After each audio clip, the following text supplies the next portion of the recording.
할렐루야. 2025년 1월 31일 1월의 마지막 날 금요일 아침입니다. 성도들에게 찾아가는 말씀, 오늘은 창세기 18장의 말씀을 함께 묵상합니다. 독일 현대소설을 대표하는 작가 베르나르트 슐링크의 대표작이자 영화 더 리더의 원작으로 알려진 책 읽어주는 남자라는 소설이 있습니다. 이 소설은 15세 소년과 36세 여인의 파격적인 사랑 이야기 속에 역사와 인간의 죄의식, 윤리, 그리고 무엇보다 수치심과 사랑에 관한 깊은 통찰을 담은 소설입니다. 책은 미하엘이 15살 시절을 회상하며 시작합니다. 15살 때 그는 무척이나 아팠던 적이 있었습니다. 처음 아팠던 날 학교를 마치고 집에 가던 길에 그는 길 한쪽에서 토를 하고 맙니다. 비도 많이 오고 몸이 많이 아팠던 그는 정신이 없었습니다. 그때 한 여자가 그에게 다가와서 그를 도와주고 또 집까지 데려다 줍니다. 이 여자의 이름은 한나였습니다. 이 날의 사건을 계기로 미하엘과 한나는 서로를 사랑하는 사이가 되어버렸고 매일 함께하는 사이가 됩니다. 한나는 특히나 둘이 같이 있을 때면 늘 미하엘에게 책을 읽어달라고 부탁했고 그 시간을 너무나도 좋아했습니다. 하지만 행복함도 잠시, 한나는 어느 날 미하엘에게 말도 없이 돌연 사라져버리고 맙니다. 그렇게 시간이 흐르고 흘러 미하엘은 법대생이 되었는데요. 학교의 세미나를 통해 방문한 재판장에서 그는 다시 한나를 만나게 됩니다. 그는 재판을 보는 방청객이었고 한나는 나치의 강제수용소 감시원으로 피고의 입장에 있었습니다. 감시원으로 일하며 수용원들을 폭격으로 죽게 만들었다는 죄목으로 그녀는 재판을 받고 있었던 것입니다. 함께 일했던 감시원들이 그 보고서를 한나가 작성한 것이다 라고 죄를 뒤집어 씌웠던 것입니다. 하지만 한나는 내가 한 것이 아니라고 말하지 못합니다. 그것은 수치심 때문이었습니다. 한나는 글을 읽지 못하는 문맹이였거든요. 어린 미하엘이 책을 읽어주는 것을 좋아했던 이유도 그녀는 글을 읽을 줄 몰랐기 때문이었습니다. 어떤 배경으로 그녀가 문맹이 되었는지는 모르지만 그녀는 자신의 문맹을 수치스럽게 생각했던 것입니다. 그녀는 다른 사람이 자신의 문맹을 알게 될까봐 두려웠습니다. 그리고 무엇보다 자신의 문맹이 드러날까봐 수치심 때문에 미하엘과의 그 사랑을 포기하고 맙니다. 이처럼 타인과의 관계에서 문제가 되는 감정 중에는 수치심이라는 감정이 있습니다. 수치심은 한나가 그랬던 것처럼 드러내지 않고 드러나지 않는 감정입니다. 그래서 상대방이 알기 어렵습니다. 의식 또는 무의식 깊숙한 곳에 눌러 놓았다가 갑자기 건드려져 솟아오르는 화산처럼 결코 타인에게 드러내거나 들키고 싶지 않은 수치심을 건드리게 되면 나에게나 사랑하는 사람에게나 파괴적인 행동을 보이기도 합니다. 한나가 자신의 문맹이 드러날까봐, 자신의 수치가 드러날까봐 사랑하는 사람을 떠나고 사랑을 버린 것처럼 말입니다. 그런데 오늘 본문 말씀은 수치를 겪고도 계속해서 하는 것이 진정한 사랑이라는 것을 보여줍니다. 다시 말해서 성경은 수치를 통해 미하엘을 떠나버린 한나가 품었던 감정이 진정한 사랑이 아니라고 말하고 있는 것입니다. 그렇다면 수치를 겪고도 계속해서 하는 진정한 사랑이라는 것, 이것은 무엇일까요? 하나님이 상수리 나무 근처에서 장막을 치고 살던 아브라함에게 사람의 모습을 하고 찾아오십니다. 그리고 아브라함과 교제하시고 떠나시려다가 발걸음을 돌려 아브라함에게 속 이야기를 해주십니다. 그것은 소돔과 고모라에 대한 이야기였습니다. 그곳의 죄악이 너무나 심각해서 사실을 확인해 보러 간다라는 말이었습니다. 이 이야기는 즉 소돔과 고모라에 심판이 임한다라는 뜻이었습니다. 그런데 그 이야기를 들은 아브라함은 어쩔 줄 몰라 하며 하나님 앞에 섭니다. 왜냐하면 그곳에 자신의 조카 롯이 살고 있었기 때문입니다. 한번 생각해보면 롯은 정말 별 볼 일 없는 사람이었습니다.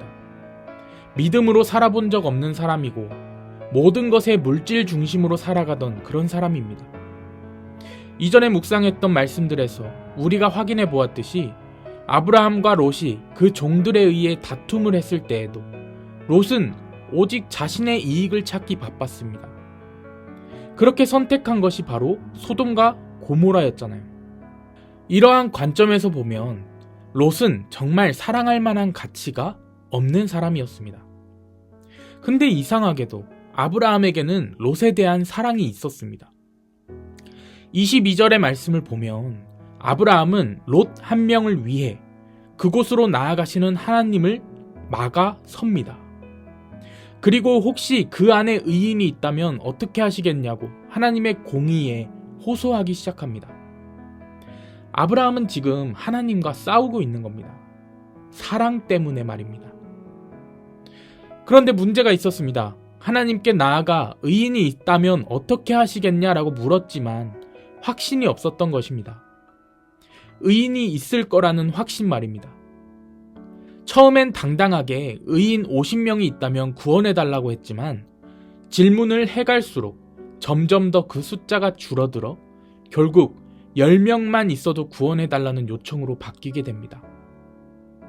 아브라함이 50명에서 10명으로 숫자를 바꿀 때마다 자신의 믿음에 그리고 하나님 앞에 얼마나 비참하고 수치스러웠을까요? 하지만 그는 수치를 머금고 하나님을 붙잡습니다. 사랑하기 때문에 말입니다. 자기밖에 모르고 자기의 이익에만 집중하고 미운 짓은 다 골라 하는 롯이라 할지라도 사랑하기 때문에 수치를 머금고서라도 살리려고 하는 겁니다. 예수님이 이 땅에서 온갖 수치와 모멸감을 다 당하시고 십자가에 못 박혀 죽기까지 하시면서 사랑하는 우리를 구원해 주신 것처럼 말입니다. 결국 소돔과 고모라는 멸망을 받습니다. 10명의 의인이 없었다라는 것입니다. 하지만 롯은 심판 중에 구원을 받습니다. 이것이 바로 진정한 사랑의 능력입니다. 죽을 수밖에 없는 상황에서 구원하는 능력. 그 능력의 이름이 바로 사랑입니다. 여러분, 1m 높이의 항아리 정중앙 50cm 구간에 구멍이 뚫려 있다면 아무리 물을 부어도 물은 50cm를 넘지 못하는 법입니다.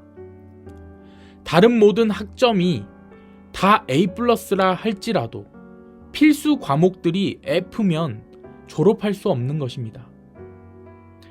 우리가 아무리 성경을 많이 알아도 사랑에 구멍이 뚫려 있다면 우리는 그 이상을 채울 수 없습니다. 아무리 예배 잘 드리고 헌신 많이 하고 신앙의 경력이 오래됐고 헌금을 많이 하고 직분을 받았다 할지라도 우리의 신앙생활이 다 A+라 할지라도 사랑이 없으면 필수 과목 사랑이 F라면 우리의 시험은 망한 것입니다. 고린도전서 13장 2절 말씀은 이렇게 이야기합니다.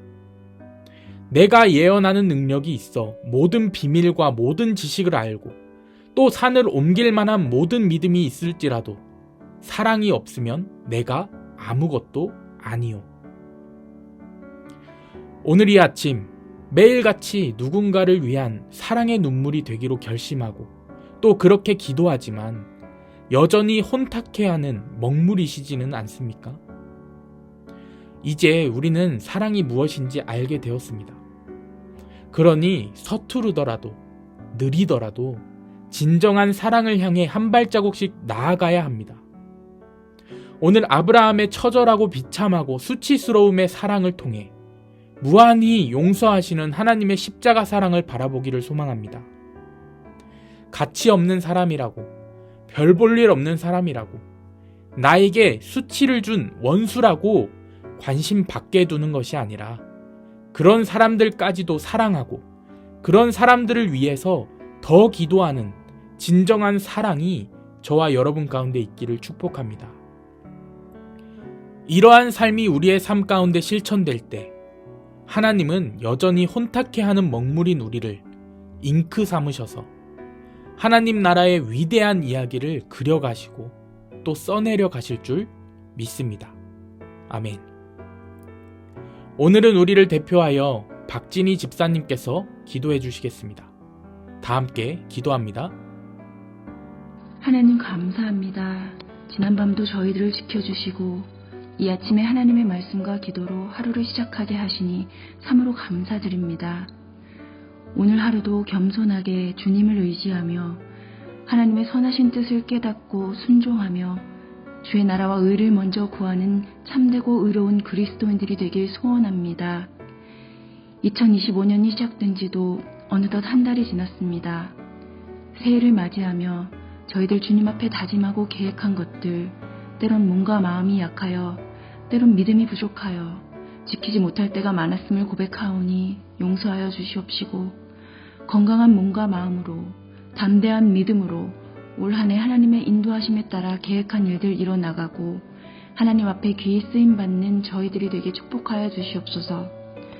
아버지께서 귀하게 세우신 홍현선 목사님, 이도영 목사님, 저희 미네소타 감리교회에 보내주심을 감사드리며 목회자를 비롯한 모든 성도가 한마음 한뜻으로 주님을 섬기고 우리 주위의 어려운 이웃을 돌아보고 사랑을 나누고 베푸는 의로운 교회, 빛과 소금의 역할을 감당하는 아름다운 교회, 이 지역사회에 복음을 전파하고 죽어가는 많은 영혼을 살리는 구원의 방주가 되게 하여 주시옵소서.